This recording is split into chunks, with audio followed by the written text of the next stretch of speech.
Magandang araw po sa inyo lahat. Ito ang inyong lingkod ay Freddy sa Facebook at sa YouTube at Pilipino sa America Blog YouTube.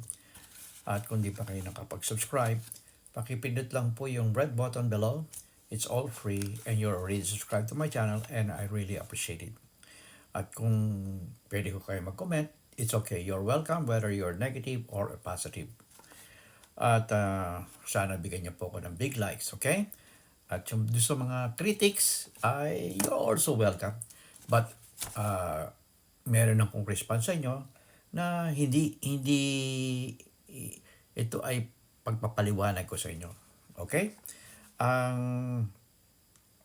ito ay topic ko sa mga sumasalungat sa mga ginawa ng mga ilang Pilipino na overseas Filipino workers sa Japan na binastos si Speaker Romualdez at ang First Family na nagpunta sa Japan upang umattend ng ASEAN Summit Meeting Friendship ng Japan. Okay, it's been going on the 50th anniversary. At ang ating Pangulo ay kinumbida ng pamahalaan ng Japan upang umattend.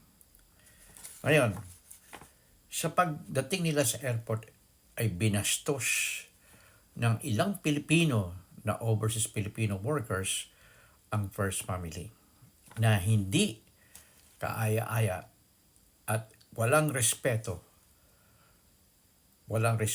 sa batas ng Japan. Kaya tinatawagan po namin ang embassy ng Pilipinas sa Japan, ano po ang ginagawa ninyo? Bakit nakapasok ng ganyan? At yung flag ng Pilipinas ay sinusuldo sa muka ni Speaker Romualdez. Kabastusan po yan. Hindi pinapayagan ng Japan yan at ito po ay dapat tingnan ng embahada ng Pilipinas diyan sa Japan upang ma-deport yan pabalik sa Pilipinas at hindi na makaalis ng Pilipinas ang mga overseas Filipino workers yan. Kaya galit din yung mga ibang Pilipino diyan sa Japan. Kasi hindi ka basta-basta makakapasok sa Japan. Kailangan may pinag-aralan ka. Mataas ang pinag-aralan. Hindi ka pwede. Wala akong domestic helper diyan sa Japan. Wala ho. Puro highly technical at mga edukado ang pinapadala dyan sa Japan. Hindi ho pwede ang mga Pilipino na pipitsugin dyan. Hindi ho pwede. Kailangan magaling ka talaga at may pinag-aralan ka. Yan. Okay? So, dapat nakakaya ito sa Pilipinas na pinagaganda ng ating Pangulo upang magkaroon ng maraming Japanese investor dyan sa Pilipinas. Nakakahiya. Ito ay mga Pilipinong na kumakampi kay Vice President Sara Duterte na maka-China. Na maka-China.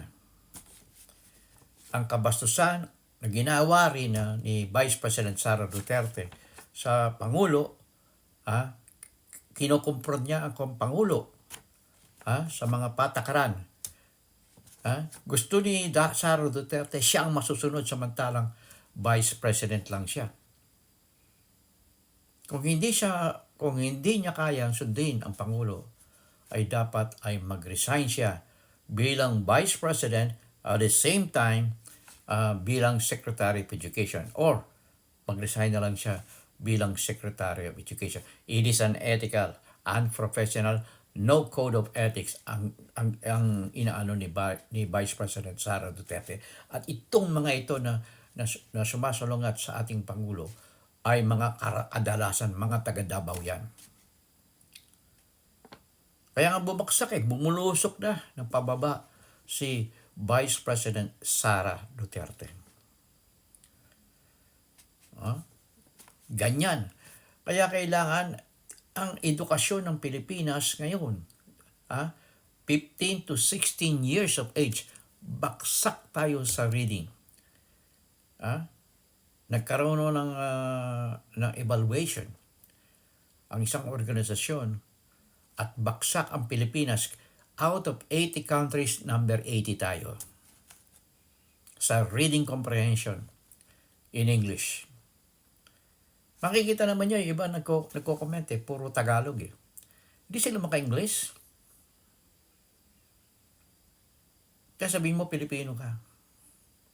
Paano ka angat kung hindi ka marunong mag-English? Hindi mo ma-express ang sarili mo sa English. How do we know? If you know everything in your career, if you cannot express it in yourself, you cannot sell yourself to your employer. So that is the thing that you need to know, Filipinos there in the Philippines. You need to speak in English fluently in addition or on top of your career. Ang mga Japanese people ay talagang tanyag with high dignity. Hindi mga bastos ang mga Hapon. May mga pinag-aralan niya karamihan. At sana ay magsilbing aral ito sa ginawa ng mga Pilipino. Hindi naman lahat. Iilan lang piraso yan. Pero dapat i-deport na yan. Deport sa Pilipinas at tanggalin na para hindi na sila makalabas ng bansa. Nakakahiya sila. Okay? Okay, sana ay maging silbing aral ito sa ating mga overseas Filipino workers. Maging respetado tayo. Kayo ang ambassador ng Pilipinas sa iba-ibang bansa. At katulad namin, we try to behave in good manners. We try to be in good manners at most open kasi we represent the country. Kung ako magkamali, ang tingin sa akin ay ako ang Pilipino, hindi ako ang tinitingnan nila. Yung background, yung Pilipinas ang tinitingnan nila, hindi ako.